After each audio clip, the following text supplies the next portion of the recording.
بسم اللہ الرحمن الرحیم۔ کہانی.com میں خوش آمدید۔ شروع کرتے ہیں آج کی دلچسپ اور سبق آموز کہانی۔ عورت کی مظلومیت کی کہانیاں بہت لکھی جاتی ہیں۔ بہوؤں کو سسرال میں جلا دینے کی کہانیاں بھی عام ہیں، لیکن کبھی کبھی کوئی واقعہ کچھ مختلف سا بھی منظر عام پر آ جاتا ہے۔ ہمارے اس استحصالی معاشرے میں اگر 70% خواتین مظلومیت کا شکار ہیں تو 30% ایسی بھی ہوں گی جو اپنی نادانی کے ہاتھوں برباد ہوتی ہیں۔ وہ خود پر ہی ظلم نہیں ڈھاتی، ان سے محبت کرنے والے بھی ان کی خطاؤں کی لپیٹ میں آ جاتے ہیں۔ ان کے ماں باپ، پیار کرنے والا شوہر، معصوم بچے، سبھی سر تا پا بربادی کے ایندھن میں جل کر راکھ ہو جاتے ہیں۔ سچ ہے، عورت ہو یا مرد، کوئی انسان بھی فرشتہ نہیں ہوتا۔ اور یہ بھی حقیقت ہے کہ تصویر کے دو رخ ہوتے ہیں۔ کبھی دوسرا رخ بھی سامنے آئے تو زمانہ اسے دیکھ کر انگشت و دنداں رہ جاتا ہے۔ ہمارے گھر کی کہانی ایسی دل سوز ہے۔ کتنا وقت گزر گیا مگر یہ گھاؤ آج تک نہیں بھر پائے۔ ان سے خون رشتہ ہی رہتا ہے۔ 21 سال کی عمر میں میرے والدین نے نئے رشتہ داروں میں بڑے چاؤ سے میرے اکلوتے بھائی مجیب کی شادی کر دی۔ ہم دونوں بہنیں اور سبھی گھر والے بہت خوش تھے۔ سوچا بھی نہ تھا کہ یہ جو بھولی بھالی شرمیلی سی لڑکی ہمارے گھر دلہن بن کر آ رہی ہے، اسی سے ہمارے ارمانوں کی جنت میں آگ لگے گی۔ ہم لڑکی بیاہنے شہر گئے تھے اور تیسرے دن بارات کے ہمراہ دلہن لے کر اپنے گاؤں آ گئے۔ یہ 11 جنوری کی رات تھی۔ دلہن کا کمرہ سجا کر گئے تھے۔ بڑے ارمانوں سے میرا بھائی دولہا بنا دلہن کے کمرے میں گیا۔ رات کے تقریباً 10 بجے تھے۔ دلہن دولہا کے خیالوں سے کہیں زیادہ حسین تھی۔ جو ہی مجیب بھائی مسہری پر بیٹھنے لگے تو عروسہ نے جلدی سے لحاف میں منہ چھپا لیا۔ مجیب نے لحاف ہٹانا چاہا مگر دلہن نے مضبوطی سے اسے اس طرح کس کر پکڑ لیا کہ چہرہ نہ دکھایا۔ مجیب اس کی منتیں کرنے لگا کہ منہ تو دکھاؤ۔ وہ تلخی سے بولی، آپ آرام سے سو جائیے اور مجھے مت ستائیے۔ اس کے الفاظ سے میرے بھائی کے دل کو ٹھیس لگی۔ وہ کمرے سے باہر جانے لگے کہ عروسہ نے لحاف پرے پھینکا اور مسہری سے اتر کر ان کو کندھوں سے پکڑ لیا اور باہر جانے نہ دیا۔ وہ اس کی حرکتوں سے بوکھلا گئے۔ سوچنے لگے شاید ہلکی طبیعت کی لڑکی سے پالا پڑ گیا ہے۔ عروسہ سے کہا، دلہن بیگم، پہلے روز اپنے جیون ساتھی کا ایسا سواگت۔ وہ بولی، معاف کر دیجئے، میں تو لاڈ کر رہی تھی۔ اچھا اب باہر مت جائیے اور آ کر میرے پاس بیٹھ جائیں، ہم باتیں کرتے ہیں۔ ایک دوسرے کو جاننے کے لیے باتیں کرنا ضروری ہوتا ہے۔ یوں رات دیر تک اس لڑکی نے مجیب بھائی کو باتوں میں الجھائے رکھا اور باتوں باتوں میں اس قدر بہکی کہ اپنے ماضی کی داستان بھی سنانے لگی۔ کہنے لگی، میں نے ایک شخص جلال نامی سے محبت کی ہے۔ وہ بالکل میرے آئیڈیل کے مطابق تھا مگر اس میں تعلیم کی ہی کمی تھی اور آپ تعلیم یافتہ ہیں، اس لیے میں نے ان پڑھ پر ایک تعلیم یافتہ کو ترجیح دی اور تمہارے ساتھ شادی پر ہاں کر دی۔ عروسہ کے لیے شاید یہ باتیں معمولی ہوں گی مگر مجیب کے لیے کسی بم دھماکے سے کم نہ تھی۔ ابتدائی 3 دن اور 3 راتیں اس پر بہت بھاری گزریں۔ تبھی اس کی چھٹی ختم ہو گئی۔ ان دنوں اس کی ڈیوٹی کشمیر میں تھی اور وہاں کا موسم خوبصورت تھا۔ اس نے وہاں دل کو بہلانے کی پوری کوشش کی مگر عروسہ کے کہے ہوئے جملے اس کا سکون برباد کیے رہے۔ امی ابو سے خط لکھتے اور فون بھی کرتے رہتے تھے۔ مجیب کو انہوں نے بتا دیا تھا کہ عروسہ میکے چلی گئی ہے۔ اچانک 4 ماہ بعد ہماری بھابھی صاحبہ کا خط آیا کہ 1 ہفتے میں مجیب تم میرے میکے پہنچ جاؤ ورنہ میں خودکشی کر لوں گی۔ عجیب لڑکی تھی وہ اور عجیب کہانی تھی اس کی۔ بھائی کو ڈیوٹی سے فوراً چھٹی کیسے مل سکتی تھی؟ یہ تو اللہ کی کرنی کہ انہی دنوں چند دنوں کے لیے بھائی کا محکمے کی طرف سے لاہور کا دورہ نکل آیا۔ تبھی چھٹی مل گئی اور اپنے سسرال پہنچنا ان کے لیے ممکن ہو گیا۔ عروسہ بظاہر خوش نظر آتی تھی۔ بھائی نے اسے بتایا کہ چھٹی تھوڑی ہے اور میں نے ابھی گھر بھی جانا ہے۔ وہ بولی، میں بھی تمہارے ساتھ گھر چلوں گی۔ ٹھیک ہے، چلنا ہے تو چلو، تمہارا گھر ہے، امی ابو بھی خوش ہو جائیں گے۔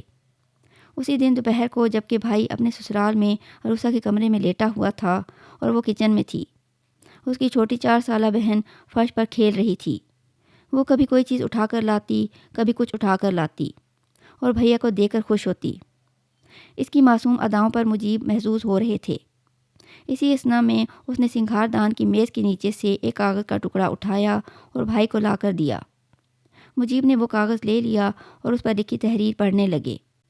یہ اقبال نامی شخص کا لکھا ہوا خط تھا جو اس نے عروسہ کے نام تحریر کیا تھا۔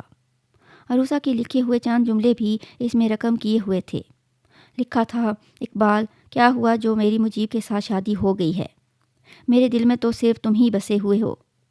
مجیب نے خاموشی سے خط اپنے پاس رکھ لیا اور بیوی کو لے کر اپنے گھر آ گئے۔ یہاں والدین عروسہ سے پہلے ہی خفا تھے۔ انہوں نے بتایا کہ تمہاری بیوی کے نام کئی خطوط جلال نامی شخص نے لکھے ہیں۔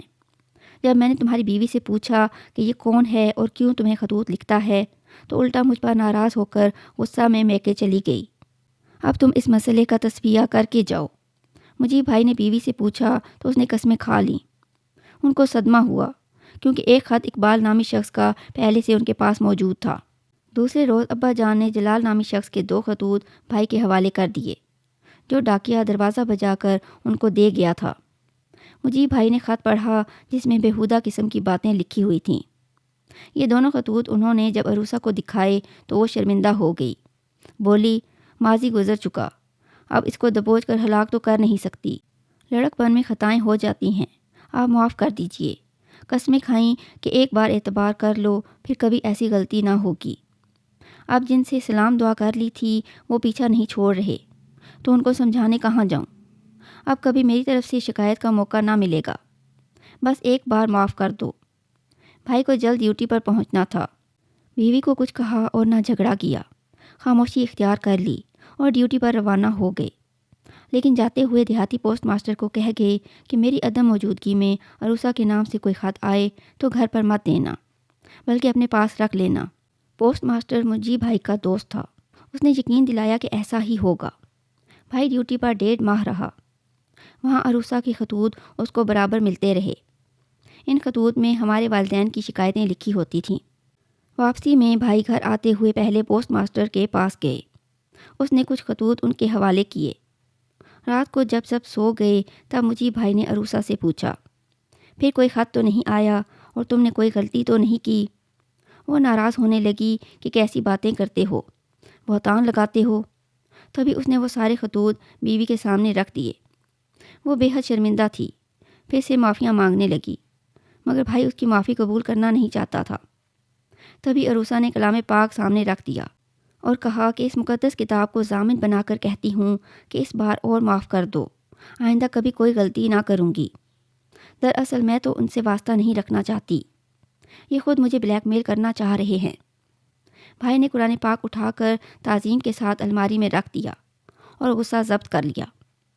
عروسہ کو کہا کہ تم نے اتنی بڑی ضمانت دے دی ہے، میں تم پر اعتبار کر لیتا ہوں، لیکن آئندہ مجھ سے بے وفائی مت کرنا۔ اگر کوئی بلیک میل یا تنگ کرنے کی کوشش کرے مجھے بتانا۔ اب بھائی کی پوسٹنگ پشاور میں ہو گئی تھی۔ عروسہ نے ساتھ چلنے کی فرمائش کی تو وہ اس کو اپنے ساتھ پشاور لے آئے۔ ایک روز شام کے وقت اچانک چولہا پھٹنے سے کچن میں آگ لگ گئی۔ آگ کی لپٹ میں عروسہ کی اوڑھنی بھی آ گئی اور اس کے کپڑوں نے آگ پکڑ لی۔ میرا بھائی گھر اور سامان جلتا چھوڑ کر بیوی کو گاڑی میں ڈال کر ہسپتال بھاگا۔ عروسہ کا سر اور منہ بچ گیا تھا، باقی تمام بدن جلس گیا تھا۔ ڈاکٹروں نے فوراً داخل کر کے طبی امداد دی اور علاج معالجہ شروع کر دیا۔ انہوں نے مجیب بھائی اور عروسہ کا بیان بھی لیا۔ دونوں نے جو ہوا تھا بیان میں لکھوا دیا کہ آگ اچانک چولہا پھٹنے سے لگی ہے اور یہ ایک حادثہ ہوا ہے۔ ڈاکٹر نے کچھ دیر بعد بھائی کو علیحدہ بلا کر کہا کہ ان کا بچنا محال ہے۔ ویسے تو اللہ تعالیٰ کی ذات بڑی ہے، لیکن اتنا جل چکی ہیں کہ ان کا زندہ رہنا ایک معجزہ ہی ہوگا۔ کچھ کھائے پیے بغیر رات بھر مجیب عروسہ کے پاس رہا اور تمام رات جاگتے گزار دی۔ جب اسے ہوش آتا وہ میرے بھائی کو دیکھ کر رونے لگتی۔ اس کا تمام وجود سفید پٹیوں میں جکڑا ہوا تھا۔ وہ تکلیف میں تھی اور ڈاکٹروں سے کہتی تھی مجھے مر جانے دو، میں اسی لائق ہوں۔ میرے شوہر انسان نہیں فرشتہ ہیں، میں ان کے قابل نہیں ہوں، اسی وجہ سے مجھے یہ سزا ملی ہے، اللہ تعالیٰ مجھے معاف کر دیں۔ وہ ہمیں بھی کہتی کہ میں نے اتنے اچھے شوہر کی قدر نہیں کی، تبھی خدا نے مجھے ایسی سزا دی ہے۔ ہم اس کو تسلی دیتے۔ بھائی بھی کہتا عروسہ حوصلہ رکھو، تم ٹھیک ہو جاؤ گی، مگر وہ جواب دیتی میں چند گھنٹوں کی مہمان ہوں، میری خطا معاف کر دو، میں تمہاری گناہ گار ہوں، جب تک دل سے معاف نہ کرو گے میری جان نہیں نکلے گی اور تکلیف میں رہوں گی۔ میں نے تمہیں سچے دل سے معاف کر دیا ہے عروسہ۔ میرا بھائی بیوی کو تکلیف میں نہیں دیکھ سکتا تھا۔ وہ تو کیا کوئی انسان بھی کسی کو اتنی تکلیف میں نہیں دیکھ سکتا ہے۔ کچھ دن یوں ہی کٹھن بیت گئے، پھر وقت کے ساتھ ساتھ رفتہ رفتہ عروسہ کی تکلیف کم ہونے لگی اور اس کی طبیعت بھی سنبھلنے لگی، یہاں تک کہ وہ ٹھیک ہو گئی۔ واقعی یہ بھی ایک معجزہ تھا، کیونکہ وہ کافی ساری جل چکی تھی۔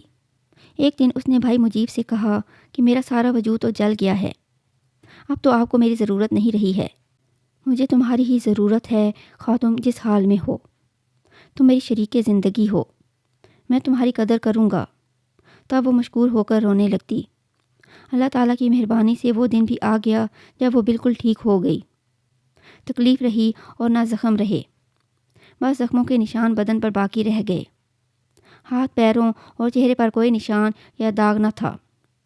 وہ بدصورت ہونے سے بچ گئی تھی۔ سال بھر بھائی کے ساتھ وہ ٹھیک ٹھاک رہتی رہی۔ انہی دنوں ان کی پوسٹنگ راولپنڈی ہو گئی اور یہ یہاں آ گئے۔ کچھ دن سکون سے گزر گئے۔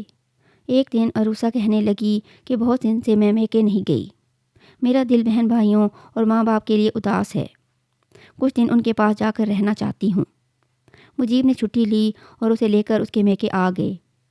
عروسہ کو جلا ہوا دیکھ کر اس کے والدین پریشان ہو گئے، مگر اس نے یہ کہہ کر سب کو خاموش کر دیا کہ میں نے ان کو خود ہی منع کیا تھا کہ آپ لوگوں کو اطلاع نہ دیں، ورنہ آپ زیادہ پریشان ہو جائیں گے۔ اس نے بات بنا دی اور دوسرے روز مجیب سے کہا کہ آپ ڈیوٹی پر جائیے، میں کچھ روز امی ابو کے پاس ہی رہنا چاہتی ہوں۔ بھائی کو تو وقت مقررہ پر ڈیوٹی پر پہنچنا تھا، لہٰذا وہ راولپنڈی لوٹ گئے۔ ان کو آئے چند دن ہی گزرے تھے کہ ان کے نام وارنٹ آ گئے۔ مقدمہ کرنے والے ان کی بیوی اور سالے تھے۔ مقدمہ تھا ارادہ قتل کا، یعنی مجیب نے تیل چھڑک کر بیوی کو جلانے کی کوشش کی، اور دوسرا مقدمہ تھا تنسیخ نکاح کا۔